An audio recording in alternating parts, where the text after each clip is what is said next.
Nous sommes le jeudi 7 avril 2022 et vous écoutez le 4e épisode de la 4e saison du podcast Faut pas pousser les ISO.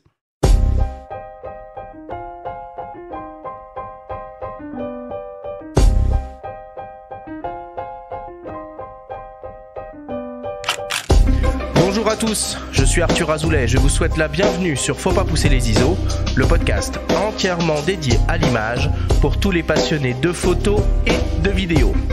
Aujourd'hui, on va s'intéresser à l'univers de la photographie culinaire avec le photographe Jonathan Thévenet qui va nous expliquer son métier et nous offrir une tonne de conseils pratiques pour vous lancer dans cette discipline ô combien technique et créative. Installez-vous confortablement à table, mettez votre serviette et laissez-vous transporter dans l'univers visuel de la gastronomie. Cet épisode vous est présenté par MPB, la première plateforme mondiale d'achat, de vente et d'échange de kits photos et vidéos d'occasion. C'est parti, 4e émission de cette 4e saison du podcast Faut pas pousser les ISO. Je suis malade, je m'excuse d'emblée auprès de tous les auditeurs. J'ai attrapé cette maladie, la Covid, donc je ne serai pas au top de ma forme. Mais bon, je vais quand même essayer de faire de mon mieux. Je suis toujours avec toi, Benjamin Favier, mon co-animateur, mon ami journaliste. Comment vas-tu, Benjamin, aujourd'hui ? Ouais, un peu mieux que toi, a priori, Arthur. C'est ça. On compatit. Peut-être qu'un bon plat de quenelle ou de pâté en croûte lyonnais pourra te raviver. Écoute, ouais, je t'avouerai que j'ai pas un appétit monstrueux en ce moment, mais dès que ça va aller mieux, oui, évidemment, ça me fera grandement plaisir. On a le plaisir d'accueillir Jonathan Thévenet. Comment vas-tu, Jonathan ? Bonjour, moi écoute, je vais plutôt pas mal. Effectivement, j'ai mangé du pâté croûte ce matin. Je suis en pleine forme. Super. Alors avant de commencer, on tient à féliciter Camille, alias by Camille _ qui est la grande gagnante de notre concours qu'on a réalisé à l'occasion de l'émission avec le photographe Alexis Berg. Donc elle a remporté le tirage d'art réalisé par notre partenaire, le laboratoire Whitewall du photographe Alexis Berg. Le tirage est en cours de fabrication et elle le recevra très prochainement. Donc un grand bravo à elle. Vénarde. J'ai tenté ma chance, mais il y a beaucoup de monde a participé à ce concours. Bon, je vais commencer par présenter comme il se doit notre invité, donc Jonathan Thévenet. Alors Jonathan, tu es photographe professionnel spécialisé dans la photographie culinaire au sens large depuis 2007, après une formation à l'atelier Magenta qui était dirigée par Dominique Surdre. Tu es basé dans la région de Lyon où tu as monté ton propre studio Cherry Stone en 2018. Tu travailles pour différents acteurs de l'industrie culinaire, la presse, l'édition, des agences de communication, des restaurants, des chefs, des producteurs et des acteurs de l'industrie agroalimentaire. Tu as signé par exemple en 2015 les 1800 photographies utilisées dans l'ouvrage L'Institut Paul Bocuse, l'école de l'excellence culinaire, publié chez Larousse. Parallèlement à ton travail de commande, tu réalises aussi un travail d'auteur, tes créations culinaires personnelles. Tu as par exemple réalisé la série Lyonnaiserie, qui propose de décomposer en une seule image des spécialités culinaires lyonnaises. En 2021, tu remportes avec François Vermeer le Grand Prix des ambassadeurs du produit et le Grand Prix du Festival international de la photographie culinaire avec la série Anatomie d'un sentiment. Voilà pour cette présentation. Jonathan, est-ce que je n'ai rien oublié ? Non, a priori, t'as pas oublié grand-chose, mais ça fait déjà beaucoup de choses quand tu le dis comme ça. Ouais. Je me rends compte que finalement, il s'est passé beaucoup de choses depuis 2018. Alors au cours de cette émission, on entendra également les témoignages de la chef pâtissière Nina Métayer, de François Vermeer, ton styliste culinaire, et de la photographe Soli Kanani. Voilà pour les présentations. On commence l'émission comme d'habitude avec le Flash Actu.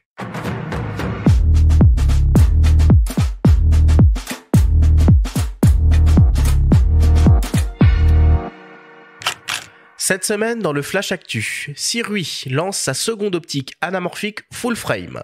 L'homographie offre une solution de numérisation de vos négatifs argentiques et le prix Bayeux lance un appel à candidature pour les prix discernés à l'occasion de l'édition 2022 du festival. Le Flash Actu vous est présenté par Fox.fr, le site des spécialistes de l'image. Le constructeur d'optiques et d'accessoires Sirui lance une nouvelle optique anamorphique à destination des hybrides 24-36 mm. Il s'agit d'un 75 mm t2,9 avec un coefficient de compression de 1,6 fois, compatible avec la captation de vidéo en 8K. Après un 50 mm t2,9, il s'agit de la seconde optique anamorphique compatible full frame proposée par Sirui. Elle est déclinée en monture Sony E, Nikon Z, Canon RF et L-mount pour les boîtiers Lumix, Leica et Sigma. On retrouve une construction 100% métal avec une ergonomie pensée pour les professionnels de la vidéo avec par exemple la présence de bagues de réglage de l'ouverture et de la mise au point crantée. L'objectif est conçu de telle sorte à limiter au maximum le phénomène de focus breathing, offre un bokeh exceptionnel ovale et les fameux flares horizontaux bleus caractéristiques des optiques anamorphiques. Le Sirui 75 mm t2,9 1,6 fois full frame anamorphic lens sera disponible à partir du mois d'avril et proposé au prix de $1 499. Le constructeur propose une campagne de précommande via la plateforme de financement participatif Indiegogo à un tarif préférentiel de $1 199. La société Lomographie a développé une solution de numérisation de films négatifs argentiques extrêmement simple à utiliser, le Digital Lisa. Il s'agit d'une petite table lumineuse sur laquelle on positionne un passe-vue au format 135 mm ou 120 mm et à l'intérieur duquel on insère le négatif à numériser. Il suffit après de positionner un appareil photo numérique au-dessus du système et de réaliser une prise de vue du négatif. Après inversion de l'image numérique dans un logiciel de post-production, on obtient alors une version numérique positive de l'image. La seule difficulté consiste à parfaitement aligner l'appareil photo avec le système de passe-vue rétroéclairé. Pour ce faire, l'utilisation d'un trépied avec un bras horizontal est obligatoire. À noter qu'il existe une version du Digital Lisa conçue pour être utilisée avec un smartphone avec un système de fixation type pied-colonne de ce dernier. Le Lomographie Digital Lisa Plus est proposé au prix de 74,90 € et la version pour smartphone Max au prix de 99 €. Ils seront disponibles courant mai 2022. Et pour terminer, la 29e édition du prix Bayeux Calvados Normandie des correspondants de guerre se déroulera du 3 au 9 octobre prochain dans la ville de Bayeux en Normandie. La programmation complète du festival sera dévoilée à la fin de l'été. Chaque année, le festival récompense des reportages traitant d'une situation de conflit ou d'un fait d'actualité concernant la défense des libertés et de la démocratie. Les journalistes ont jusqu'au 7 juin pour envoyer leurs reportages radio, photo, télévision en format court et long, presse écrite, pour tenter de remporter l'un des 10 prix du festival. Seule condition, les reportages doivent être réalisés entre le 1er juin 2021 et le 31 mai 2022. À noter que le prix de la catégorie photo est soutenu par Nikon et récompensé par la somme de 7 000 € et que cette année, la catégorie jeune reporter soutenue par le Crédit Agricole Normandie est dédiée à la photo et récompensée de la somme de 3 000 €. Enfin, le prix du public dédié à la photo parrainé par l'Agence française de développement est lui récompensé de la somme de 3 000 €. Toutes les informations relatives à cet appel à candidature sont à retrouver sur le site du festival www.prixbayeux.org.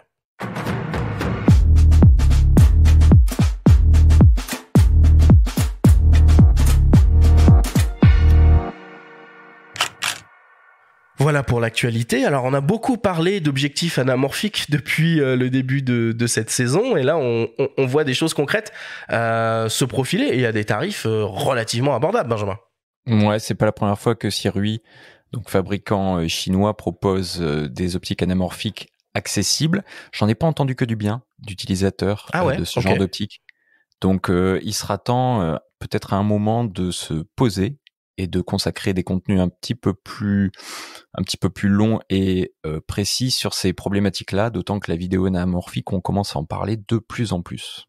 Est-ce que, Jonathan, tu fais beaucoup d'argentique encore ? Non, je crois que je peux dire qu'aujourd'hui je l'ai complètement mis de côté, malheureusement. D'accord, mais j'imagine que tu as des tonnes de négatifs à numériser ? J'ai des tonnes de négatifs à numériser. Là, je regarde ma petite vitrine dans laquelle se trouve un Nikkor Mat, un Nikon F100, un Mamiya, un Semflex. Ah oui, t'es quand même un peu équipé.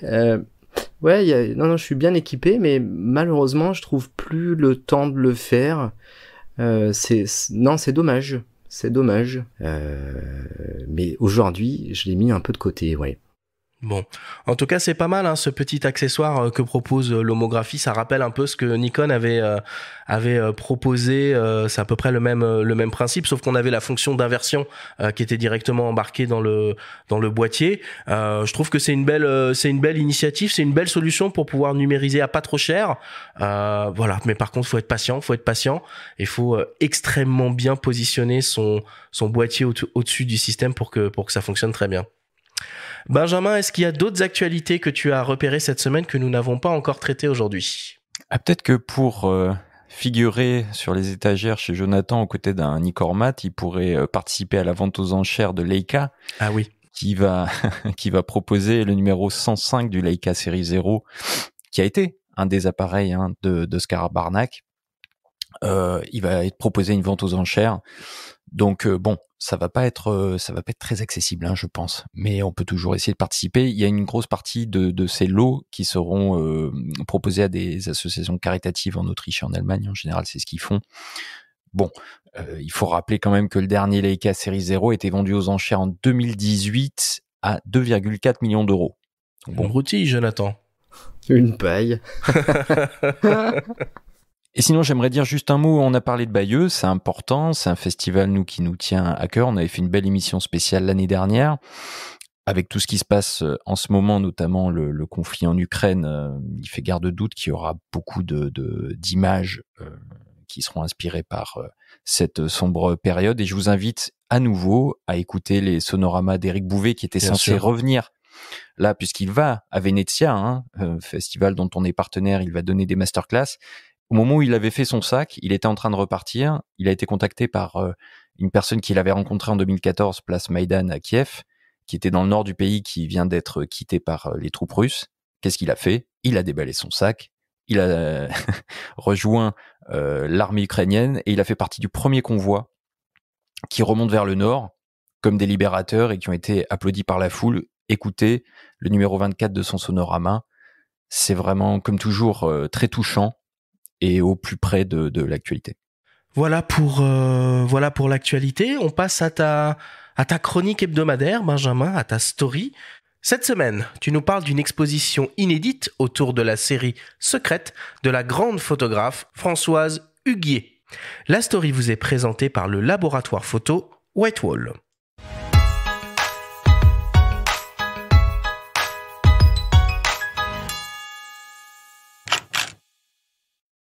Le Mali et Françoise Huguier, c'est une belle et longue histoire, avec en point d'orgue la création des Rencontres de Bamako en 1994, après que la photographe de l'agence Vue a découvert les travaux de Sédou Keïta et Malik Sidibé.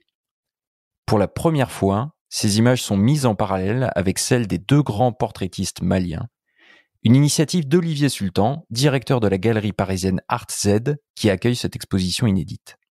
Au début des années 90, au Mali, quand elle a rencontré Malik Sidibé et Sédou Keïta, elle a en parallèle emmené leurs photos en France, et en même temps, quand elle a créé la Biennale de Bamako en 94, elle a mis un point d'honneur à les faire connaître. Donc, petit à petit, l'idée de cette expo a germé, et donc je me suis dit que ce serait intéressant de présenter à la fois les photos de Françoise Huguier du Mali et du Burkina de la série Secrète, et en même temps sa collection de photos de Sédou Keïta et Malik Sidibé. Françoise Huguier assume pleinement sa curiosité de tous les instants. Lors de ses voyages, elle ne peut s'empêcher, quand elle ne prend pas elle-même des photos, de laisser traîner son regard sur les productions des photographes locaux. Elle dévoile ici quelques séries vintage uniques, prises par Sédou Keïta avec sa chambre 10-18, ou issues des négatifs qu'elle a dénichés, elle-même, dans le studio de Malik Sidibé. J'ai un défaut, c'est qu'à chaque fois que je vais dans un pays, je vais chez les photographes de studio. J'ai fait ça au Népal aussi, j'ai fait ça à Calcutta. Comme ça, je vois les photos que font les photographes du coin, quoi. C'est-à-dire que je fouille un peu trop. Déjà, je suis obligée de fouiller en faisant de la photo pour moi. J'en ai pas mal de signés de Malik et de Sédou. En plus, un papier extraordinaire comme mes photos de Secrète, là, qui sont des photos, on appelle ça vintage, qui ont été tirées au moment de mon livre et qui sont en Agfa Brovira. C'est une merveille, ça n'existe plus. Et c'est pareil pour Malik, parce que je tenais à ce qu'il soit très très bien tiré. Et les Sédou aussi. Alors que la 13e édition des Rencontres de Bamako, qui devait se dérouler fin 2021, aura finalement lieu à partir du 20 octobre prochain, Françoise Huguier suit toujours de près la programmation de la Biennale, même si elle ne figure plus dans l'organigramme, et elle reste attentive à la condition des photographes sur place. J'y vais à chaque fois quand je peux. J'ai un ami là qui est camerounais mais qui vit en France, qui a été pris pour la Biennale, je suis vachement contente. J'aime regarder, voir... Et puis après, parfois je leur écris. Et ce que je faisais quand je travaillais à Libé, je leur disais, quand on part du Sénégal, pourquoi vous ne demandez pas à un photographe sénégalais les photos? Et pour le Mali, pareil, ou pour l'Afrique du Sud, pareil. Ils me disaient oui, puis ça s'est arrêté complètement, quoi. C'est comme, moi je faisais des workshops à Bamako, donc le dernier workshop, je l'ai exposé, le résultat, je l'ai exposé à Bobigny, à la médiathèque, et puis à Romainville où j'habite, mais j'ai exigé qu'ils aient des droits. Parce que moi, pendant des années, j'ai exposé dans des grands festivals, on n'avait pas de droit de monstration. Maintenant, on en a. Mais moi, j'ai exigé pour les Maliens qu'ils aient des droits de monstration. Influencé par ses débuts dans la mode, qui l'oblige le plus souvent à cadrer en contre-plongée, cul par-dessus tête, comme l'écrit le journaliste Gérard Lefort dans le photopoche qui lui est consacré, la photographe a pris l'habitude de couper la tête de ses sujets. Ainsi pourrait-on résumer le style Françoise Huguier, qui doit plus au cinéma qu'à la photographie. Moi, c'est la lumière et les cadrages. Et moi, c'est pas du tout les photographes qui m'ont inspiré, les anciens. Moi, c'est le cinéma. Tarkovsky, énormément. Donc c'est ça aussi. Mes cadrages sont très très importants, aussi bien pour l'Afrique que pour la mode aussi. Les cadrages pour moi sont très très importants et la lumière, très très important. Et alors ce qui est très drôle, c'est qu'il y a une photo de Malik où il est au bord du fleuve Niger. Et il y a un mec qui a la tête coupée. Et en fait, c'est une amorce de pellicule. Et Malik m'a dit, mais pourquoi tu choisis cette photo? Je lui ai dit, parce qu'elle me ressemble, puisque moi je coupe toutes les têtes.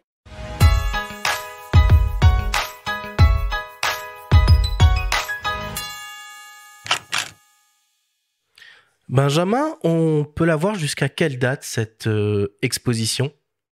Alors, on a jusqu'au 23 avril à la galerie ArtZ, donc il faut aller à Paris dans le 11e arrondissement. Petite galerie très sympathique, dirigée par Olivier Sultan, donc, qui connaissait lui-même très bien Malik Sidibé. Il lui a consacré un ouvrage qui s'appelle L'œil de Bamako. Et donc, j'invite tous les curieux à aller jeter un œil là-bas. L'accès est libre, c'est gratuit. L'expo s'appelle L'Afrique secrète de Françoise Huguier, donc ça fait référence au livre Secrète de la photographe. Et Françoise Huguier, c'est quelqu'un qui est toujours, c'est une boule d'énergie, qui a un franc-parler incroyable, qui fume clope sur clope et qui peut raconter 10 000 anecdotes. Enfin, c'est vraiment quelqu'un de passionnant. On a aussi parlé de la Russie ensemble parce qu'elle a beaucoup travaillé là-bas, elle a encore beaucoup d'amis là-bas. Elle est un peu désolée de ce qui se passe et des amalgames qui peuvent être faits entre la situation avec l'armée en Ukraine et le peuple russe qui en souffre. Elle a beaucoup encore à dire. Elle a toujours une grande gueule et c'est quelqu'un qui défend une certaine approche de la photographie documentaire. Et cette expo vaut vraiment le coup. On voit aussi des lettres qu'elle échangeait avec Malik Sidibé, Sédou Keïta. On peut acheter des tirages évidemment. C'est pas donné, il faut compter quelques milliers d'euros pour la plupart. C'est des tirages vintage inédits. Donc, si vous êtes de passage à Paris, foncez-y. Jonathan, tu connaissais Françoise Huguier? Pas du tout. Je découvre là. Je connais pas du tout son travail, mais je vais me pencher dessus. Ouais, mais je vous invite à découvrir. C'est quand même la fondatrice. Faut rappeler que c'est la fondatrice de la Biennale de Bamako en 94. Imaginez ce bout de femme.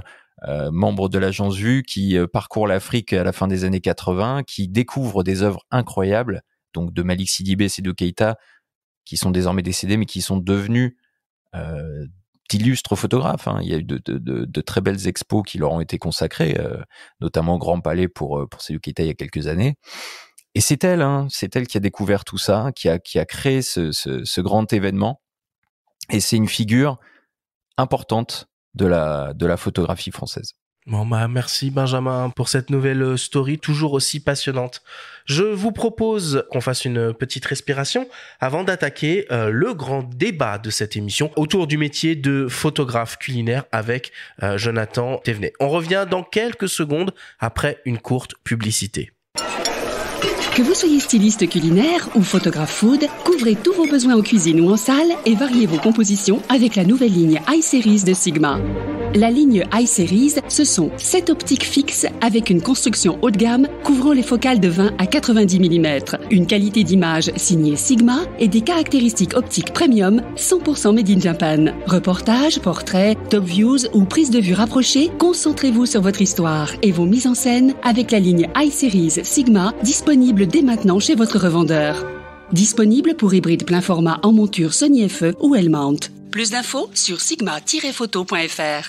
Nous sommes de retour dans Faut pas pousser les ISO avec notre invité, le photographe Jonathan Thévenet, pour découvrir avec lui, à ses côtés, l'univers de la photographie culinaire. Alors Jonathan, peut-être première question.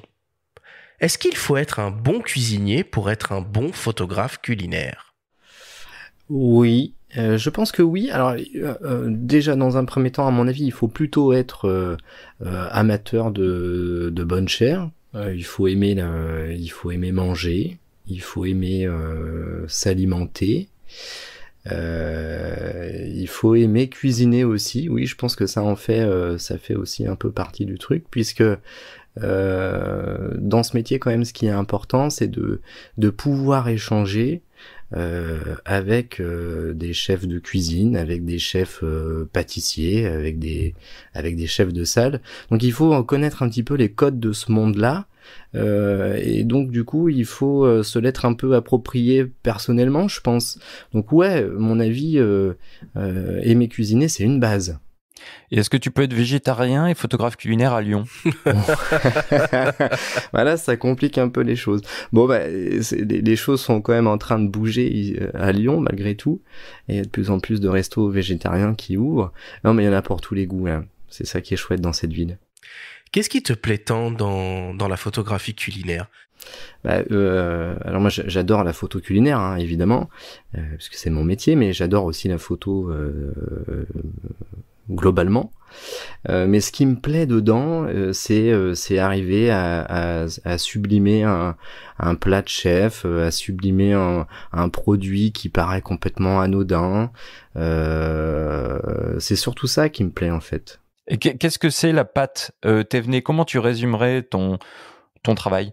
Mon travail, c'est, je suis assez proche du produit brut notamment. J'ai une tendance à bien sous-exposer mes photos. J'aime bien cette ambiance un peu charbonneuse dans les images. Donc souvent, je me retrouve à beaucoup sous-exposer les photos et à tirer un peu les curseurs derrière sur le logiciel de post-production, sur Capture One en fait. Et on arrive à des résultats assez étonnants. On s'approche de photos peut-être un peu clair-obscur avec des teintes qu'on verrait pas comme ça à l'œil nu. C'est peut-être ça la pâte. Alors, en guise d'introduction, pour essayer de bien comprendre ton métier, on vous propose d'écouter le témoignage d'une grande chef pâtissière qui s'appelle Nina Métayer, qui a été élue meilleur pâtissier de l'année en 2017 par le guide Gauthier-Millot. Elle a publié récemment un ouvrage, La délicate pâtisserie, aux éditions de La Martinière, et nous explique la relation qu'elle entretient avec la photographie et les photographes dans son travail. On l'écoute. Alors, les photos, dans mon métier, ont 2 utilités particulières. Donc, on a la photo qui a une description, qui a une explication, plutôt pour expliquer la fabrication d'un dessert, ou des photos un peu plus techniques, tout ce qu'on va retrouver dans les pas à pas du livre, par exemple. Et ensuite, on a les photos artistiques qui, là, vont apporter le côté émotion qu'on a envie de transmettre avec le dessert, qu'on peut pas avoir parce qu'on n'a pas le goût quand on regarde un livre, mais par contre qu'on peut percevoir à travers la photo et à travers l'émotion qu'on met dans la photo. Les photographes que je choisis, c'est pas toujours mon mari, parfois ça peut être d'autres personnes, j'ai choisi avec beaucoup d'attention parce que c'est vraiment eux qui vont transmettre l'émotion que j'ai envie de transmettre dans mes gâteaux, donc il faut qu'on ait une relation, un lien, il faut que quelque chose se passe entre nous, il faut qu'on se comprenne et qu'on ait la même sensibilité. Si je connais pas le photographe ou la photographe, je vais être représente et je vais donner une direction.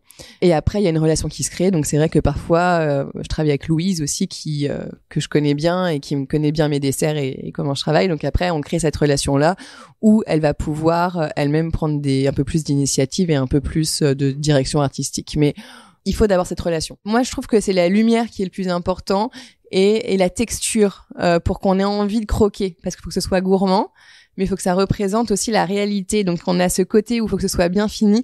Nous, on déteste photoshopper. On photoshop quasiment pas, donc il y a des défauts sur les desserts de nos photos. On peut voir dans le livre, les desserts sont pas complètement lisses. Il va y avoir quelques bulles de temps en temps quand on fait du chocolat, mais c'est ça qui fait la gourmandise. Si on lisse complètement un dessert, si on commence à avoir quelque chose qui est parfait, on perd ce côté instantané, ce côté éphémère d'un dessert et artisanal. Donc c'est ça, je pense qu'il faut essayer d'être appliqué, mais garder ce côté humain et essayer de voir le petit défaut parfois. Alors, Jonathan, pour son activité, Nina Métayer nous explique qu'il y a en gros 2 types de photographies culinaires, des photographies techniques et des photographies artistiques. Est-ce que c'est bien ça ? Ouais, c'est ça. Elle a bien retranscrit le métier. En fait, on peut effectivement soit simplement bien représenter le produit qu'on a en face de nous très proprement, sur un fond neutre par exemple, avec un éclairage adéquat qui le met en avant, voilà, qui le sublime un petit peu. Et puis effectivement, on peut après pousser un peu plus le truc et retrouver ce produit dans une ambiance, dans un univers qu'on aura mis en place. Donc ouais, c'est vrai c'est important de bien distinguer les deux. D'ailleurs, moi, quand les clients viennent me voir, c'est bien comme ça que je différencie les choses. On a soit cette photo qu'on pourrait presque appeler un peu vulgairement de packshot, voilà, où on retranscrit le produit tout simplement. Et puis effectivement, le deuxième truc, c'est la photo d'ambiance, avec ce produit au centre de l'ambiance. Et quels vont être les différents usages de ces photos ? Et est-ce que depuis quelques années, tu constates aussi cet engouement pour la photographie pas à pas, avec de plus en plus de gens qui veulent essayer chez eux de reproduire des créations et donc des photos un petit peu making-of ? Ouais, on le voit de plus en plus sur les réseaux sociaux. Cette histoire de photos de pas à pas, finalement, on le retrouve beaucoup en ce moment sur Insta, sur les stop motion en fait. Les gens font beaucoup de stop motion. Alors, est-ce que c'est encore de la photo ? Je sais pas. On s'oriente peut-être plus vers de la vidéo, mais en tout cas, le pas à pas, oui, j'ai l'impression que il y a un certain engouement pour ça, puisque ça permet quand même d'approfondir un peu la technique à la maison. C'est un genre de tuto en fait. Et du coup, qui sont les clients de photographie culinaire ? Eh ben, alors il y en a beaucoup de différents types. On peut retrouver les agences de communication qui sont en lien direct avec le client final. Donc le client, ça va être l'entreprise agroalimentaire, le petit artisan du coin, le boulanger, le boucher. Ça fait partie enfin de mon côté en tout cas, ça fait partie des gros clients. On retrouve aussi les clients en direct, c'est-à-dire ceux que je viens de citer, les artisans, les bouchers, les cuisiniers, etc. On a aussi des magazines qui éditent autour du monde de la gastronomie. Et donc là, en général, c'est plutôt du reportage autour d'un chef et de sa cuisine et de son univers. Tu aurais un exemple concret d'une commande d'une agence de com ? Prenons le cas de la semaine dernière, par exemple. Il y a une agence qui est venue me voir qui avait un client qui était, je vais peut-être pas citer la marque, mais grosso modo, il créait des produits simili-carnés, donc des produits végétaux qui ressemblent à des steaks hachés ou à des boulettes de bœuf. Et là, ils viennent me voir pour sublimer leurs produits et les mettre en avant dans une mise en scène qui est un peu prédéfini à la base.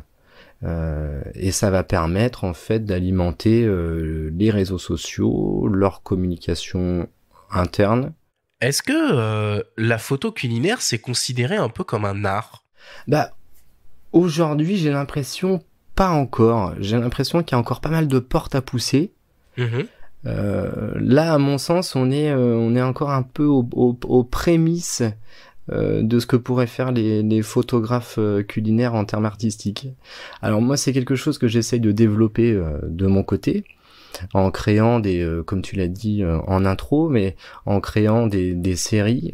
Si on reprend la série Lyonnaiserie par exemple, là l'idée c'était de remettre en scène des plats emblématiques de la cuisine lyonnaise.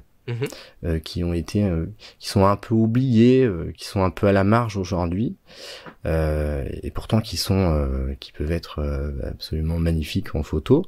Et là, l'idée dans cette série-là, c'était de décomposer les ingrédients qui composent la recette de ces plats, en les figeant en high-speed photo. Tu peux nous citer quelques exemples là pour nous mettre un peu l'eau à la bouche ? C'est pas toujours facile en audio, mais il faut pas oublier qu'on n'a pas l'image. Alors ça va être compliqué, je sais pas si ça va bien vous parler, mais grosso modo, dans la série Lyonnaiserie, on retrouve le fameux tablier de sapeur, le rognon de veau pané, on va retrouver la salade lyonnaise. On retrouve la quenelle sauce Nantua. Voilà, je pourrais en citer plein d'autres. Il y en a plein d'autres, mais ouais, c'est ça l'idée. Je peux essayer de décrire un peu les photos. C'est pas évident à décrire, mais on peut peut-être se lancer dedans. Mais on a une base, un fond. Qui va être une sauce, un liquide, du vin, voilà, en fonction de ce qu'on va retrouver dans la recette. Et on va faire tomber sur ce fond-là un élément solide et qui va être figé au moment où il va toucher la surface du liquide. Alors, on a des images un peu déstructurées, mais bon, à la fois, voilà, pleines de couleurs, assez gourmandes. Bon, évidemment, il faut aller sur ton site internet si on veut voir avec nos yeux à quoi ça peut ressembler. La photographie culinaire, ce n'est pas que de la photographie de nourriture, c'est aussi du portrait, c'est aussi du reportage. Faut donc être super polyvalent quand on fait ce métier-là ? Alors oui, il faut être polyvalent. En général, un magazine vient me voir et me demande d'aller réaliser un reportage autour d'un chef et de son univers. Donc là, on est amené au cours du reportage à faire des photos, des portraits du chef, des portraits du sommelier, des portraits du chef de salle, des portraits du chef pâtissier. Et puis après, on va aller s'orienter du côté des photos de recettes, des photos de plats qui ont été réalisées par le chef. Donc là, c'est assez simple, on pose, je pose un studio, autour des cuisines. Alors, on pourrait parler éclairage, mais peut-être qu'on y reviendra peut-être plus tard. Oui, on y reviendra. On y reviendra un peu plus tard. En revanche, est-ce que dans ton cahier des charges techniques de commande, on te demande de la vidéo également de plus en plus ? On m'en demande de plus en plus, mais moi j'ai une tendance à le refuser aussi de plus en plus. Non, aujourd'hui, moi, je préfère me consacrer vraiment à la photo. J'estime quand même que la partie vidéo, c'est plutôt un métier à part. Alors, il y a quand même des choses qui rapprochent la vidéo de la photo, notamment l'éclairage. Mais encore une fois, moi, je pense que on est bon dans un domaine et que c'est important de pas trop se disperser finalement. Jonathan, est-ce que les chefs sont très impliqués dans la conception et la réalisation de leurs images ? On entendait Nina qui expliquait que il devait y avoir une relation forte entre elle et les photographes avec qui elle collabore. Et précisons d'ailleurs, elle le laisse transparaître, mais que c'est son compagnon, hein, Nina, c'est son mari qui fait la majorité de ses photos, mais qui lui arrive aussi du coup de faire appel à d'autres photographes. Et comme tu le dis, Arthur, elle insiste sur la nécessaire complicité avec le photographe. Ouais, c'est important qu'il y ait une synergie quand même entre le chef et le photographe. C'est quand même deux métiers de passionnés, hein. Le chef, il y met de la passion dans la création de son plat. Donc le photographe doit impérativement mettre aussi de la passion dans sa photographie. Non, cette synergie, elle est vraiment très importante. Et est-ce que les chefs sont fidèles avec leurs photographes? Non, pas spécialement. Pas spécialement? Pas spécialement. Certains le sont. C'est difficile à dire. Moi, je travaille quand même assez peu en direct avec des chefs. En revanche, avec ceux que je travaille en direct, effectivement, ils sont fidèles. C'est-à-dire que tous les trimestres, je retourne faire une petite série de photos dans le restaurant. Mais quand même, ce qu'il faut comprendre globalement, c'est que les chefs sont extrêmement sollicités en termes de communication. Et donc en fait ils choisissent moi je dirais que plutôt avant de choisir un photographe, ils choisissent plutôt un support. Et c'est donc un support, ça va être un magazine, hein, grosso modo ça va être ça, ou un site web, ou voilà.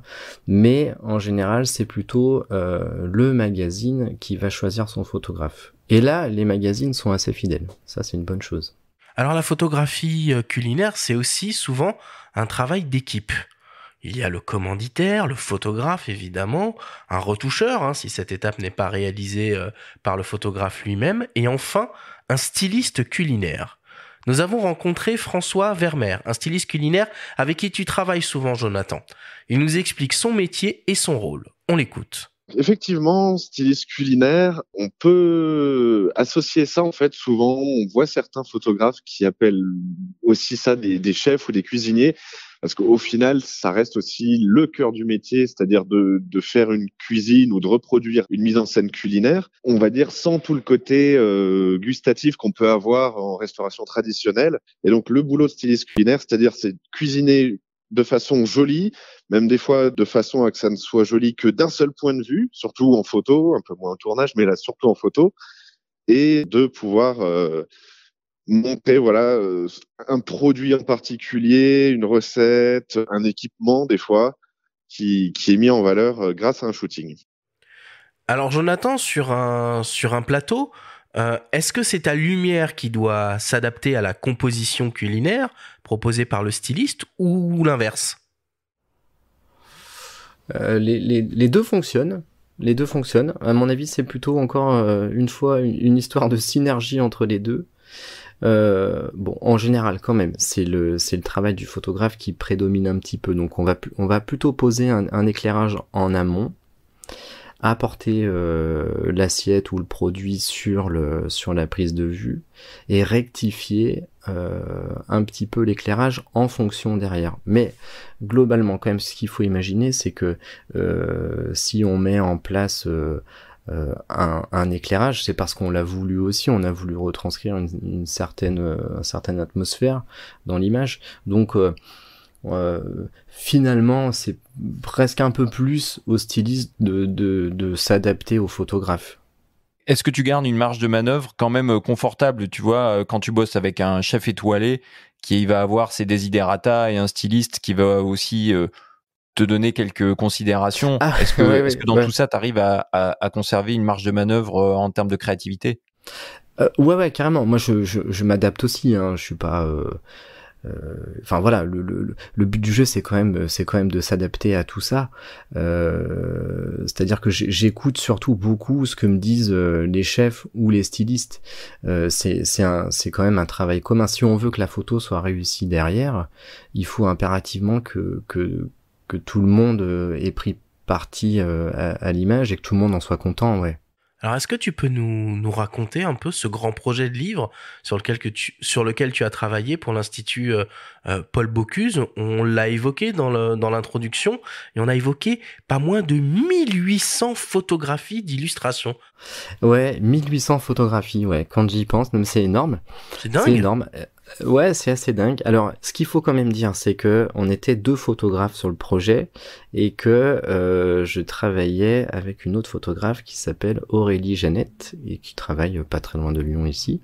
Mais ça fait quand même, ça représente 900 photographies par photographe. Dans ces 900 photographies, 90% des photos étaient des photos de pas à pas, justement. Donc c'est des photos assez descriptives qui se veulent juste finalement décrire le geste du cuisinier, le retranscrire pour que le lecteur derrière puisse reproduire la recette à la maison. Et 10% des autres photos, des photos restantes, c'était plutôt de la photo de plat final, de recettes finalisées et de reportages au sein de l'Institut Paul Bocuse. Et quand tu fais des photos de pas à pas comme ça veut dire que tu peux demander aux gens de refaire les gestes. Enfin, ils vont vraiment faire ça à dessein. Ils vont simuler des confections de plats. Comment ça se passe? Oui, alors là particulièrement à l'Institut Paul Bocuse, non, en fait, on n'avait pas trop le droit à l'erreur. Les chefs, ça les énervait un petit peu, en fait, si on ratait l'image.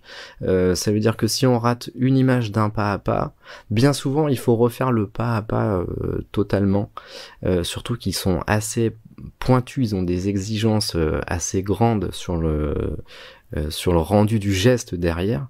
Donc, en général, si c'est raté, non, il faut repartir à zéro. Alors Jonathan, la photographie culinaire, c'est pas que des grands restaurants, des grands chefs et de prestigieuses maisons d'édition, c'est aussi, et peut-être même avant tout, l'industrie agroalimentaire. Alors les marques de produits transformés ou non, les distributeurs, cette industrie est une grande productrice de photographie que l'on va rentrer dans la catégorie de la photo culinaire. Est-ce que tu peux nous parler un peu de l'importance de cette industrie agroalimentaire dans ton travail ? Eh ben oui, l'importance elle est grande, elle est énorme même. Alors bêtement, en termes de chiffre d'affaires, elle représente peut-être 50 ou 60% du chiffre d'affaires aujourd'hui, notamment depuis le confinement. J'ai l'impression que les entreprises d'agroalimentaire ont pas profité de la situation, c'est pas vrai, c'est pas le bon terme, mais en tout cas, depuis le confinement, il y a vraiment une forte demande autour de ces photos-là, puisque, à mon avis, ils ont bénéficié de beaucoup de ventes, en fait, finalement, à cette époque. Donc ils se doivent aujourd'hui encore de présenter des produits, de sortir des catalogues, de sortir d'alimenter un site internet, d'alimenter Insta. L'agroalimentaire aujourd'hui c'est essentiel, ouais. Et pour qu'on se représente bien un peu les choses, donc tu as évoqué les catalogues, j'imagine, de grands réseaux de distribution, mais ça peut être aussi un photographe culinaire qui va réaliser l'image qui va être apposée sur le packaging même des produits transformés qu'on va retrouver en rayon. En fait, c'est quoi les champs d'utilisation de la photographie pour cette industrie agroalimentaire ?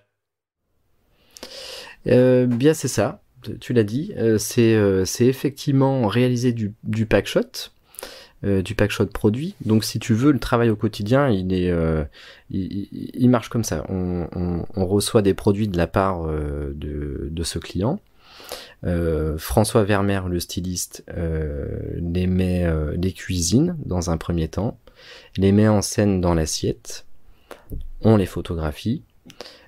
Et cette photo va se retrouver sur effectivement du pack, simplement pour illustrer ce que tu as à l'intérieur du packaging, de ce que tu achètes. Ça, c'est une première chose. Une seconde chose, effectivement, c'est du catalogue. Moi, je travaille là pour une entreprise d'agroalimentaire qui fait de la vente à domicile. Et la seule manière qu'ils ont de vendre leurs produits, c'est effectivement de les montrer, cuisiner. Et donc là, le support, c'est du catalogue que tu vas recevoir dans la boîte aux lettres, c'est une petite fiche produit sur le site web, c'est de la mise en avant sur Instagram. Voilà, c'est ça, hein, grosso modo, la majorité des supports. Alors si tu le veux bien, maintenant on va parler un peu de ta technique au moment de la prise de vue et en post-production. Alors la photographie culinaire, c'est une discipline de studio. Est-ce que tu peux nous expliquer un peu comment tu travailles ? Alors je travaille beaucoup en studio, effectivement, avec des lumières au flash, enfin avec des flashs de studio. Alors quand je dis c'est pas forcément moi je mets pas beaucoup de sources de lumière. La plupart du temps en fait, bon voilà, c'est un petit secret que je dévoile, mais la plupart du temps c'est plutôt une seule source de lumière, puisque on considère quand même que l'œil humain est plutôt habitué à voir une seule lumière, c'est celle du soleil. Donc c'est ce qu'on essaye de retranscrire aussi un petit peu en studio. Une seule source de lumière, la plupart du temps. Mais bien disposé au bon endroit, avec une bonne boîte à lumière et un jeu de réflecteurs derrière. Voilà, grosso modo, pour la partie éclairage, ça se passe comme ça. Ça paraît assez simple, mais il y a toute une maîtrise autour de un seul éclairage. Voilà, ça peut être assez rébarbatif, donc il faut quand même avoir quelques notions de comment orienter cette lumière en tout cas. Ça veut dire que tu as un setup en permanence, toi, dans ton studio, t'as un setup qui te permet de photographier n'importe quoi qui va arriver, n'importe quel plat qui va arriver dans ton objectif ? Ouais, j'en ai 2 en permanence au studio, parce que j'ai la chance d'avoir un studio qui fait 150 mètres carrés, donc ça permet d'avoir 2 setups, un notamment qui est plutôt dédié à la partie packshot, et un autre qui va être dédié à la partie ambiance. Alors ils se ressemblent, physiquement, c'est quasiment les mêmes setups, mais ils sont répartis comme ça dans le studio. Et du coup, dans ton studio, il y a une cuisine, j'imagine. Ouais, il y a une cuisine où François officie quotidiennement, quasiment. Il est au fourneau à longueur de journée. Ouais, c'est une cuisine un peu mobile. C'est vraiment une cuisine qu'on pourrait retrouver à la maison avec des équipements semi-professionnels, on va dire. En tout cas, l'idée quand même, c'est de se mettre dans la condition du particulier. Donc en fait, on n'a pas de matériel non plus trop sophistiqué, quoi. On va retrouver une plaque à induction, un four, un réfrigérateur, voilà, tout ça est un peu mobile dans le studio, on le dispose un peu comme on veut, c'est assez agréable. Est-ce que tu peux nous raconter un peu comment se passe un shoot, en fait, entre le moment où vous avez l'idée, où François cuisine et où toi tu fais la photo ? Eh ben, alors, il y a différents cas de figure, en fait, dans tout ça. Soit, effectivement, en amont, le client sait à peu près ce qu'il veut derrière. C'est-à-dire qu'il s'est, dans un premier temps, appuyé sur les compétences d'une agence de com, qui a développé tout un mood board, une note de shooting, etc. Donc là, nous, notre travail, il devient un peu plus simple, si je peux dire. Mais, grosso modo, on a juste à coller au cahier des charges qui a été imposé par l'agence de com. Ça c'est dans un premier temps, mais sinon on a aussi ce cas de figure où effectivement le client vient au studio, il ne sait pas du tout ce qu'il veut. Donc là on lui propose, en fait on a pas mal de fonds aussi au studio, ça c'est assez important en termes de photos culinaires, on a des fonds bois, du bois vieilli, du bois, enfin voilà, Ils font quelle taille ces fonds, ou tu te fournis où ? Ils sont petits. Moi, je me fournis. Alors, soit je me fournis dans les enseignes de bricolage, comme Monsieur, Madame, tout le monde, soit on construit des fonds. Alors c'est ce qu'on privilégie aujourd'hui pour essayer de se démarquer un peu. On les fabrique, on va acheter du béton enduit, on l'enduit nous sur une petite surface qui doit faire à peu près entre 80 cm par 1,20 m de long. Il faut pas des grandes surfaces, hein. En fait, ce qu'il faut imaginer, c'est que les assiettes sont quand même relativement toujours un peu petites, en sachant que on travaille d'ailleurs très rarement avec des assiettes standards. On dresse quasiment toujours les plats dans des assiettes à dessert qui font à peu près 20 cm de diamètre. Ça a la vertu effectivement de redonner un peu plus de dimension au produit. Et comment tu procèdes alors justement pour photographier tout ça? Est-ce que tu peux nous décrire un petit peu plus ton setup? Est-ce que tu bosses par exemple sur pied? Quel type de boîtier tu utilises sur tes 2 setups? Moi j'utilise un pied-colonne, très appréciable, très appréciable. Qu'est-ce que tu appelles un pied-colonne? Alors un pied-colonne, il faut imaginer un pied monté sur 3 roulettes, avec une colonne centrale sur laquelle vient glisser une barre horizontale, et au bout de cette barre on a fixé une rotule, comme sur un pied standard en fait, hein, voilà. En fait ce pied il permet d'être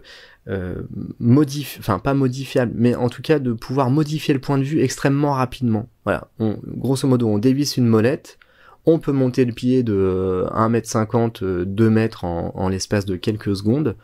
Il est monté sur roulette, donc on peut le déplacer à volonté. Voilà, ça c'est extrêmement pratique. Par contre, c'est destiné exclusivement à du studio, puisque le pied doit peser c'est extrêmement à peu lourd, près, voilà, on doit être entre 40 et 50 kilos. Donc l'autre avantage de ça, c'est par contre, c'est très stable. Donc ça, c'est hyper appréciable en studio. L'appareil photo bouge pas. Voilà. Donc ensuite, on a l'appareil photo qui est posé sur cette rotule.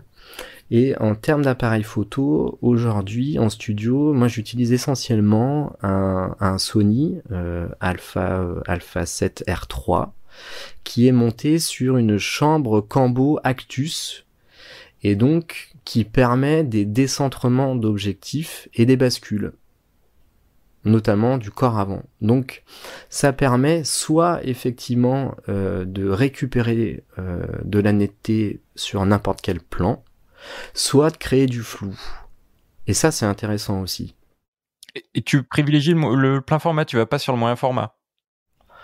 Alors, si, jusqu'à il y a pas très longtemps, moi j'étais en plein format, en 24-36, et récemment, j'ai basculé en moyen format sur un Fuji GFX 100, superbe appareil, magnifique. Mais finalement, étonnamment, je l'utilise beaucoup plus en reportage qu'en studio. Puisqu'en studio, moi j'ai vraiment pris goût d'utiliser cette chambre, cette Cambo, et j'ai pas encore trouvé la solution pour mettre le GFX dessus. Alors elle existe, hein, je sais qu'elle existe, mais je suis toujours à la recherche, d'une optique qui va venir sur la chambre et qui va pouvoir encaisser les 100 millions de pixels du GFX 100 derrière. Donc là, voilà, je suis toujours en recherche de ça actuellement là. Alors évidemment, pour de la photo culinaire, alors si on met un peu de côté cet aspect chambre Cambo, on a envie de penser naturellement que une optique adéquate, c'est une optique macro, non? Ouais, oui, il faut plutôt qu'elle soit macro, effectivement, puisque on va quand même se rapprocher pas mal du produit. En termes de focale, idéalement, elle se situe autour des 90 mm. Je trouve que c'est une focale assez adéquate, dans le sens où elle déforme très peu derrière. Elle est macro, donc effectivement, on va pouvoir s'approcher assez fortement du produit. C'est assez souple. c'est assez souple d'utilisation, et on a quand même un rendu derrière, une qualité qui est plutôt excellente, ouais. J'ai un 90 mm de 8 de chez Sony, qui est plutôt redoutable en termes de qualité d'image. En revanche, voilà, moi je trouve que la mise au point est un peu plus délicate. Elle est surtout très longue, je trouve. Hein. On a besoin de tourner la bague énormément. Tu bosses avec l'autofocus ? Non, jamais. En studio, jamais. En fait, je travaille avec Capture One en logiciel de capture. Et en fait, il propose un live view qui est plutôt efficace. Donc moi, ça me permet de faire vraiment des mises au point très très précises. Voilà, très précises. Mais ce qu'il faut dire quand même, c'est qu'en termes de macro, effectivement, il y a ce 90 mm là, mais il y a aussi la Cambo qui le gère aussi pas mal. Ouais. Pour citer brièvement d'autres modèles emblématiques pour les possesseurs d'hybrides plein format, il y a récemment Nikon qui a sorti un 105 mm VR en monture Z. Canon a aussi ressorti son mythique 100 mm macro sériel, cette fois en monture RF. Et on trouve, donc on a cité le 90 mm de Sony, mais pour Sony il y a aussi le superbe 105 mm Art de Sigma, qui vient aussi à la rescousse des possesseurs de boîtiers plein format en monture L, avec la particularité de pouvoir être utilisé avec des convertisseurs 1.4 ou x2, tout en gardant le rapport 1.1. Donc ça, c'est spécifique à la monture L pour le 105 mm Art, mais ce sont de superbes objets. Est-ce que ça a un intérêt pour toi d'aller encore plus comme ça, de rentrer encore plus dans le sujet ?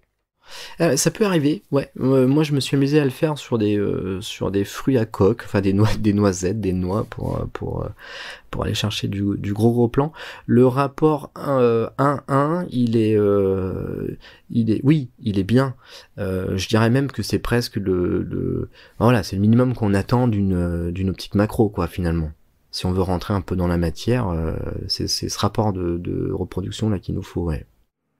Alors Jonathan, tu évoquais tout à l'heure la technique du high speed que tu as employée sur ta série Les Lyonnaiseries, c'est ça si je dis pas de bêtises. Est-ce que tu peux nous expliquer en quoi ça consiste, cette technique du high speed ? Et je sais que c'est particulièrement difficile à expliquer, donc bon courage. Le high speed, c'est une usine à gaz, en fait, c'est une usine à gaz complètement. Il faut imaginer que la photo est réalisée dans le noir complet, que on oublie la vitesse d'obturation de son appareil photo pour la technique. Grosso modo, on a l'appareil photo et on a une scène à photographier. On veut dans cette scène venir figer un mouvement. Alors là-dedans, on n'a pas trop de choix en fait. On utilise une barrière laser qui va être coupée par, voilà, imaginons l'aliment qu'on va faire tomber. Donc l'aliment va tomber, il va couper la barrière laser. Le laser qui est relié à un espèce de dispositif, le dispositif va dire à l'appareil photo, ouais, c'est même pas l'appareil photo, c'est le dispositif qui va dire, voilà, il va dire au flash, tu vas te déclencher dans 1 centième de seconde, 1 millième de seconde, enfin bon, voilà, tout ça se trouve à tâtons, jusqu'au moment en fait de trouver le moment précis de l'impact. Une fois qu'on a trouvé ce temps entre l'objet qui a coupé le laser et l'objet qui touche la surface du liquide, et ben là voilà, on peut commencer vraiment les prises de vue, mais il faut imaginer que tout ça est fait dans le noir complet, et on s'aide de lampe de poche, enfin on peut éclairer que juste entre deux prises de vue. C'est assez compliqué et fastidieux à mettre en place, mais ça permet de faire des photographies totalement impossibles. Et voilà, par contre, c'est exactement ça. Ça permet de figer le mouvement à la vitesse d'éclair de son flash. Donc bien souvent, on utilise des flashs avec une durée d'éclair la plus courte possible et à une vitesse à une puissance assez basse, puisque la caractéristique des flashs aujourd'hui, c'est de dire moins la lumière est puissante, plus elle est rapide. C'est ça. Voilà, c'est à peu près ça globalement. Bon, je sais pas si je l'ai bien retranscrit. Écoute, c'est pas mal. C'est pas mal. C'est pas facile à expliquer. On peut dire aux gens, faites-le chez vous, du coup. Ça a l'air un peu périlleux. Non, il existe des petits boîtiers qui permettent de faire de la high speed. Alors soit on utilise une barrière laser comme le fait Jonathan, mais ça peut être aussi des déclencheurs sonores. Par exemple, donc on vient brancher ces flashs sur ce petit boîtier qu'on règle à la main à la milliseconde près, et puis on peut se lancer dans la réalisation de photographies totalement délirantes quoi pour le coup. Mais c'est vrai ça que les photographes culinaires c'est un peu des magiciens. Ils ont pas mal de trucs et d'astuces pour réussir à rendre les aliments qu'ils photographient particulièrement appétissants. Nous avons d'ailleurs rencontré la photographe Soli Kanani qui nous dévoile certains de ses secrets de fabrication. On l'écoute. En fait, la règle numéro 1, c'est d'être préparé avec la lumière, par exemple. Selon moi, la lumière dans une photo, c'est le plus important. Et sans une bonne lumière, c'est difficile d'avoir une photo culinaire qui donne appétit. Donc, si par exemple, vous photographiez avec un flash, c'est important de prendre quelques photos de test avant de poser l'assiette avec la nourriture sur la table. Et la nourriture est plus appétissante lorsqu'elle vient d'être placée sur la table et qu'elle est encore chaude. Donc, c'est important d'être prête et le prendre en photo tout de suite. Après, il y a bien sûr des différentes astuces et ça dépend aussi des plats ou les produits qu'on va prendre en photo. Généralement, si par exemple, je vais prendre une photo des agrumes, par exemple, qui sont coupés, je les vaporise avec un peu d'eau pour qu'ils aient l'air d'être juteux. Et si vous voulez donner un peu de fraîcheur aux fruits ou légumes qui ont une peau lisse, comme par exemple des tomates ou cerises, c'est joli et ça donne aussi une belle texture si on les vaporise avec un mélange d'eau et glycérine. Moi, j'utilise un mélange de 50% d'eau et 50% de glycérine dans un petit flacon avec un vaporisateur pour créer des gouttes d'eau. Ces gouttes durent et ne sèchent pas. Donc, avec ce type de mélange, vous avez du temps pour prendre vos photos sans que les gouttes ne disparaissent. C'est ça, Jonathan, le pire ennemi du photographe culinaire, c'est le temps ? Ouais, c'est le temps. C'est effectivement de respecter la fraîcheur du produit, ou c'est de respecter une juste cuisson d'une viande, par exemple. Il faut imaginer qu'une viande, quand elle vient d'être cuite et coupée, on la cuit, on la coupe pour la prendre en photo. Là, on a vraiment que quelques secondes pour la photographier, puisque sinon la viande commence à s'oxyder et elle prend des couleurs qui sont plus très appétissantes. Mais c'est vrai pour les végétaux aussi, carrément. Il faut une fois qu'ils sont coupés, on a plus beaucoup de temps. Alors il y a quelques astuces effectivement pour garder un peu de fraîcheur. Je prends le cas de l'avocat, il faut impérativement le tremper dans un jus de citron avant pour qu'il s'oxyde pas. En fait, ce qu'on utilise, c'est presque des techniques de chef finalement en studio. Et pour les glaces, comment tu procèdes ? Ça a l'air d'être le plus compliqué, vu de loin, d'un point de vue novice. Alors, les glaces, j'ai l'impression qu'il y a un retournement de situation là, actuellement. Pour mon cas personnel, mais nous on a pas mal utilisé à une époque la glace artificielle. Donc là, la glace artificielle, c'est un mélange de sirop de maïs, de sucre glace et d'une espèce de margarine qu'on trouve qu'aux États-Unis. Donc c'est une combinaison des trois, plus un colorant dedans, plus des marquants, c'est-à-dire imaginons une glace vanille, des petits grains de vanille dessus. Mais j'ai quand même l'impression que globalement, aujourd'hui, les clients ont de plus en plus envie d'utiliser leurs propres produits. Alors là, ça devient délicat parce que, en général, voilà, on n'a jamais le produit parfait sur la photo, donc il faut en fait. Moi, je vois François. En fait, François, il en fait énormément des boules de glace, par exemple, pour arriver à en obtenir une belle. Voilà, donc j'ai l'impression qu'aujourd'hui on revient plus à une forme de naturalité quand même sur les photos. Alors tu dis en faire énormément, et le gaspillage dans tout ça, on parle beaucoup de zéro déchet aussi en cuisine en ce moment, il y a des mouvements pour lutter contre le gaspillage et ça fait sens. Ouais. Est-ce que tu manges tout ce que tu photographies ou comment ça se passe à ce niveau-là? Oui, alors effectivement ça c'est un gros sujet sensible. Sur lequel on a pas mal réfléchi.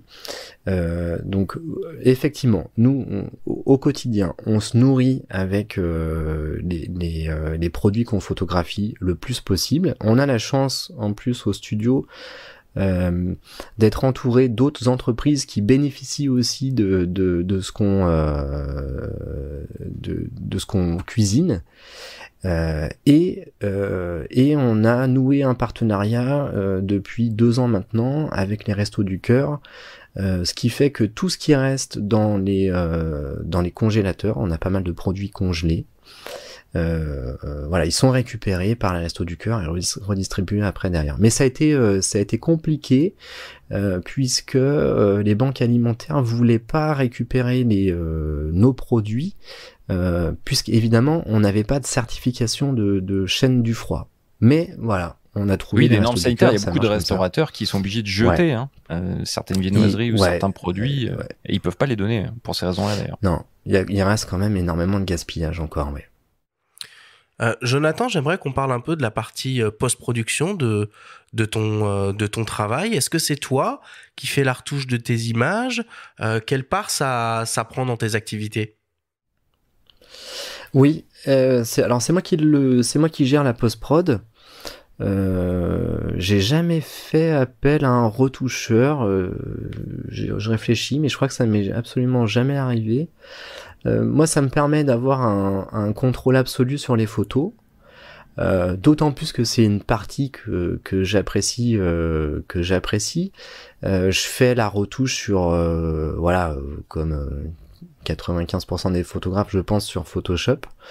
Et c'est un outil que moi j'ai appris à connaître comme ça. Enfin, j'ai appris tout seul en tout cas sur ce logiciel. Et voilà, j'ai toujours fait les choses un peu tout seul. Et c'est cet esprit que je veux conserver derrière. Dans le témoignage qu'on a écouté au début de l'émission de Nina Métayer, on entendait qu'elle assumait les défauts sur les photos de ses desserts. Toi, tu es plutôt dans une autre approche un petit peu plus aboutie, perfectionniste. Donc, qu'est-ce que tu penses de son témoignage là-dessus? Moi, j'aime bien. J'aime bien ce qu'elle dit, Nina, ça me plaît beaucoup. Non, ça me plaît parce que c'est vrai que on cherche toujours à atteindre une certaine perfection sur les photos. Voilà, on le sait, en fait, les produits sont pas parfaits, ils sont comme ils sont.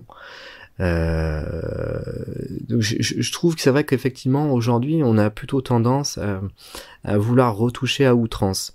Mais si on revient sur l'aspect styliste aussi des photos, voilà, moi j'ai quand même l'impression qu'aujourd'hui les clients reviennent à une forme de naturalité et que cette retouche à outrance, elle est un peu moins visible aujourd'hui. J'ai le sentiment. C'est un peu comme dans la mode finalement, comme si la retouche abusive, tu vois, on en revenait et que pour rendre le truc plus accessible ou pour l'accepter, il fallait tout simplement accepter les défauts, quoi. Ouais, en fait, c'est ça. Voilà, pourquoi est-ce qu'on n'accepterait pas les défauts? Exactement, c'est ça le débat. Donc c'est ce qui est en train de se... Moi, je pense que c'est l'avenir, il est là. À mon avis, hein, c'est finalement très peu de retouches et essayer de pas trop déformer la réalité. Ou ne serait-ce que parce que ça peut décourager aussi quand on essaye de refaire quelque chose soi-même, de pas y parvenir parce que c'est trop parfait, tu vois. Ouais. Ouais, même moi je me fais avoir des fois en regardant des recettes sur internet. Quand je vois le résultat en photo, je me dis mais non mince, en fait je me suis fait avoir, j'arrive pas au même résultat, je me suis fait avoir. Ouais, ça m'arrive encore. Ouais. Quel conseil, Jonathan, tu pourrais donner à un photographe qui souhaite se lancer dans la photographie culinaire simplement chez lui? Alors que ce soit pour un usage personnel ou même professionnel, pourquoi pas? Pour un usage personnel, il faut déjà trouver un fond photo qui soit plutôt acceptable. Un joli plan de travail, une jolie planche en bois, s'approcher d'une fenêtre, quitte à fermer toutes les fenêtres et en garder une seule ouverte. Voilà. Ça recrée presque une boîte à lumière, hein, finalement. Si la lumière est pas trop directe, si on a la chance, je sais pas moi, de vivre en ville et d'être en face d'une façade d'immeuble blanche qui va renvoyer une lumière par cette fenêtre qu'on a laissée ouverte. Là, à mon avis, on a une belle boîte à lumière qui se profile là. Voilà. L'idée, c'est de, à mon avis, pas trop multiplier les sources d'éclairage, donc bien aussi penser à couper les lumières qu'on a à la maison, les lumières artificielles, enfin les lampes, les plafonniers, etc., et d'utiliser que cette lumière naturelle là de la fenêtre. Et puis sur les téléphones. Puisqu'on arrive quand même à faire des photos assez potables par téléphone, c'est de gérer la surex ou la sous-ex. Maintenant ils le font pas mal les téléphones, donc plutôt moi je dirais plutôt qu'il faut sous-exposer, mais ça c'est peut-être ma patte voilà qui retransspire là. Voilà, ouais, c'est ça, grosso modo, hein, les astuces. Est-ce qu'il y a 2-3 règles de composition très très basiques, peut-être élémentaires en photographie culinaire, ou pas du tout, on se lance, on fait n'importe quoi? Non, on fait pas trop n'importe quoi, on essaye de... Je pense que c'est pas mal d'essayer déjà dans un premier temps de respecter la fameuse règle des tiers. Alors là, je parle pour du photographe un peu novice, mais la règle des tiers, ça marche bien. Pas hésiter aussi à mettre des éléments hors champ. C'est plutôt efficace. Et puis en termes de compo, on peut s'amuser à rajouter aussi des grandes masses sur les photos en rajoutant des serviettes en arrière-plan, des couverts, en rajoutant l'élément brut qu'on retrouve dans l'assiette qu'on est en train de photographier. Voilà. On peut faire intervenir des mains, par exemple. On met pas toujours que l'aliment en valeur, non ? Ouais, on peut s'amuser aussi à faire intervenir un peu d'humain. C'est vrai que ça rend la photo peut-être un peu moins figée, tu vois. Bon, merci Jonathan pour toutes ces explications. C'est passionnant de t'écouter. Bon, évidemment, je vais devoir un peu mettre un terme à cette discussion. Le chrono avance et il est temps désormais de passer au débrief.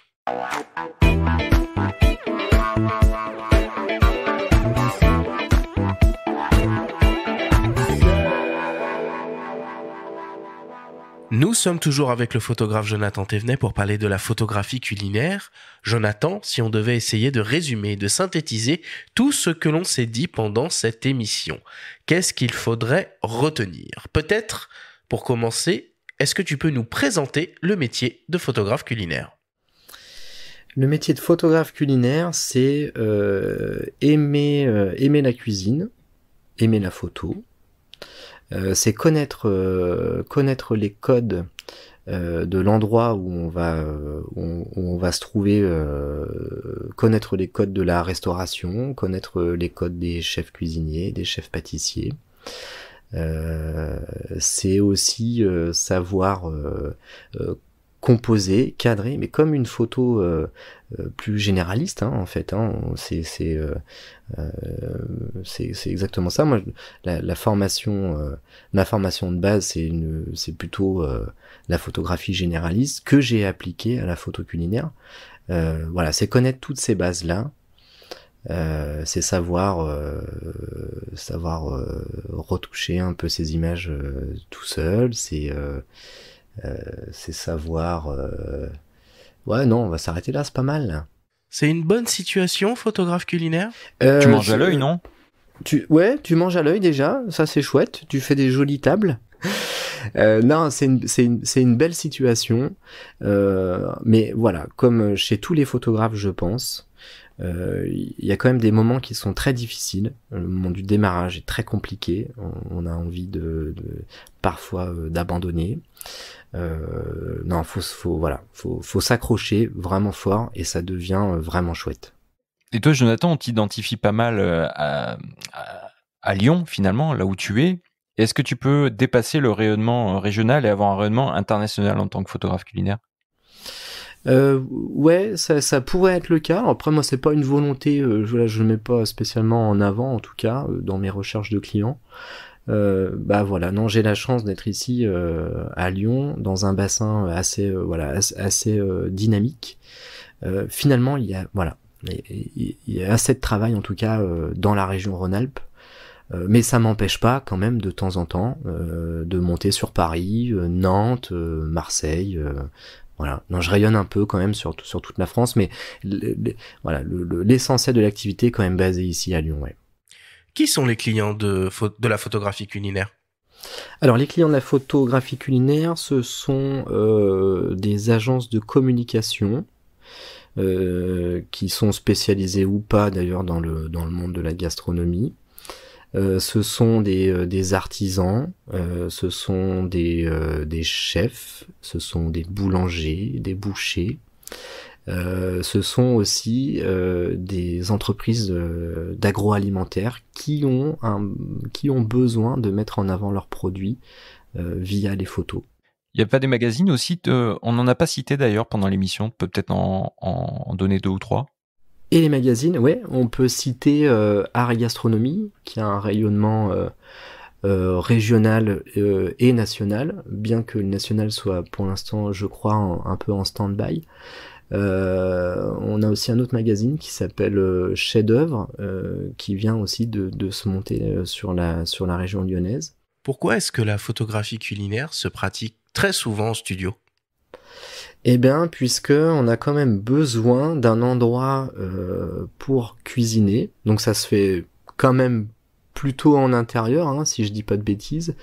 Et puis, on a quand même besoin de travailler avec des éclairages spécifiques, soit au flash, soit en lumière continue. Donc, ça nécessite quand même impérativement d'avoir un toit au-dessus de la tête. C'est quand même plus pratique. Quelle est la fonction d'un styliste culinaire ? Alors, le styliste culinaire, il est présent sur les photos, sur les prises de vue, pour réaliser les plats qui vont être photographiés et les préparer globalement pour la prise de vue.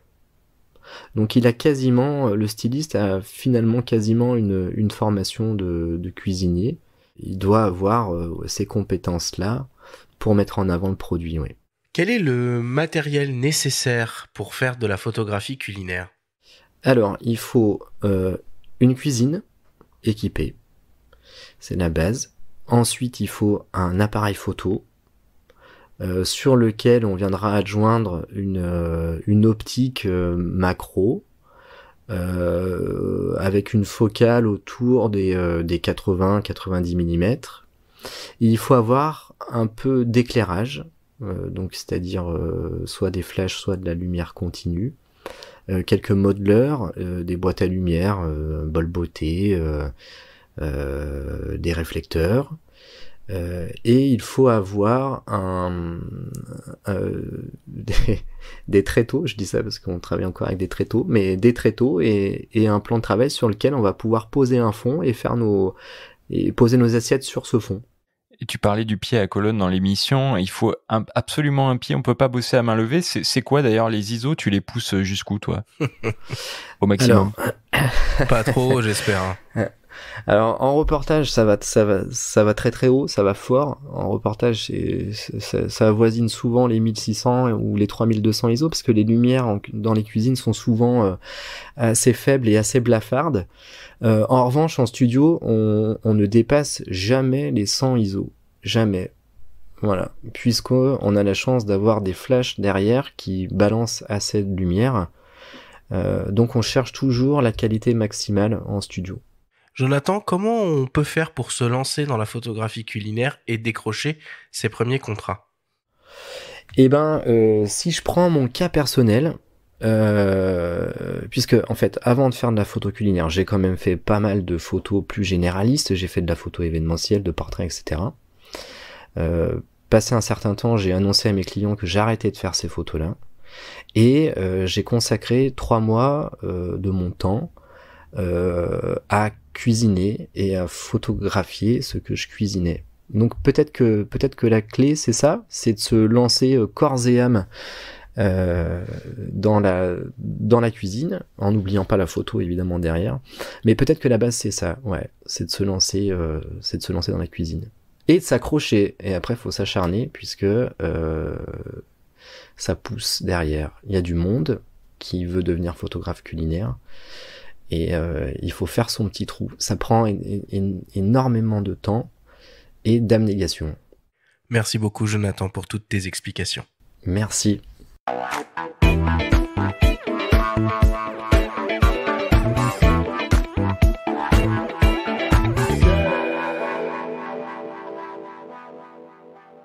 Il est temps de passer à la dernière partie de cette émission et d'attaquer le traditionnel quiz.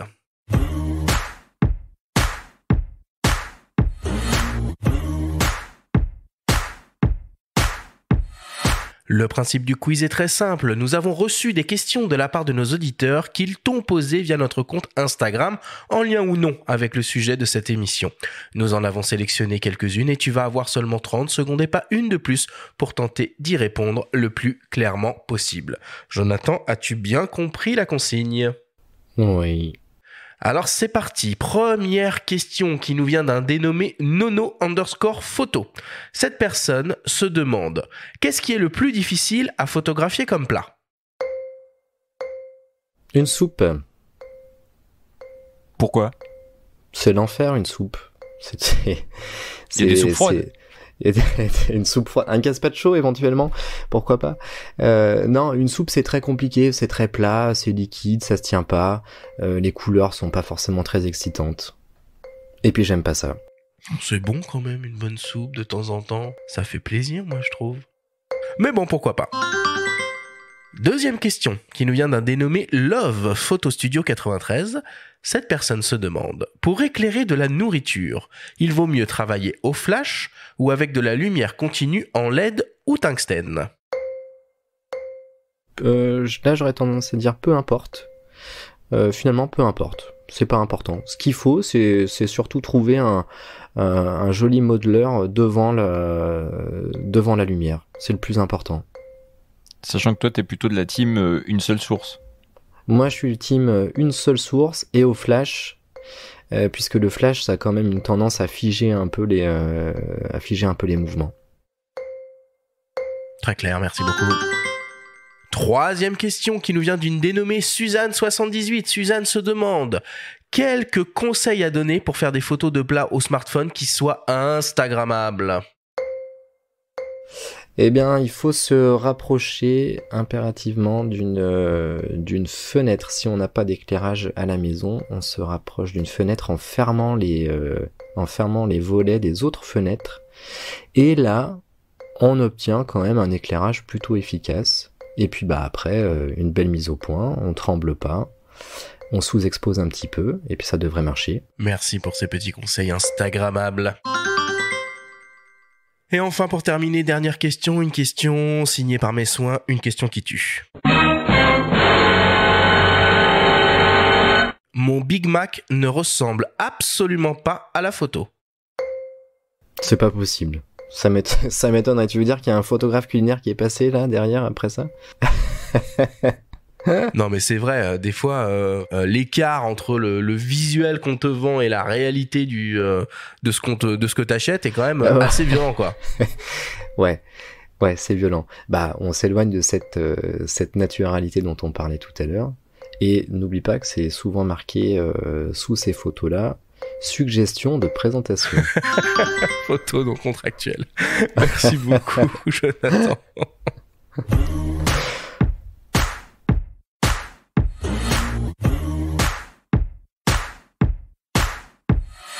Nous voilà désormais à la fin de cette émission. Jonathan, c'était un réel plaisir de t'avoir à nos micros aujourd'hui autour de nous pour parler de ce passionnant métier qu'est photographe culinaire. Quelles sont tes actualités, Jonathan, en ce moment ? Les actus, elles arrivent là au cours de l'été. Il y a le Festival international de la photo culinaire à Paris qui va redémarrer. Donc c'est un concours qui est ouvert aux photographes professionnels culinaires, dont le thème cette année sera le pain. Donc ça, c'est voilà. Et puis il y a une petite expo qui arrive au mois de septembre sur un événement qui s'appelle Roanne Table Ouverte. Voilà, une petite expo sur place à découvrir en septembre. Bon, en tout cas, merci beaucoup d'avoir été avec nous, Jonathan. C'était un vrai plaisir. Merci à vous, plaisir partagé. La semaine prochaine, c'est une émission guide d'achat avec les conseils avisés des vendeurs de magasins spécialisés. Nous recevrons pour l'occasion Ronnie Studient de la boutique Image Photo Lyon et nous entendrons les témoignages de Patrice Guéry de la boutique Ménesson Photo du groupe Fox. Merci à tous de nous avoir écoutés. Prenez soin de vous et à la semaine prochaine.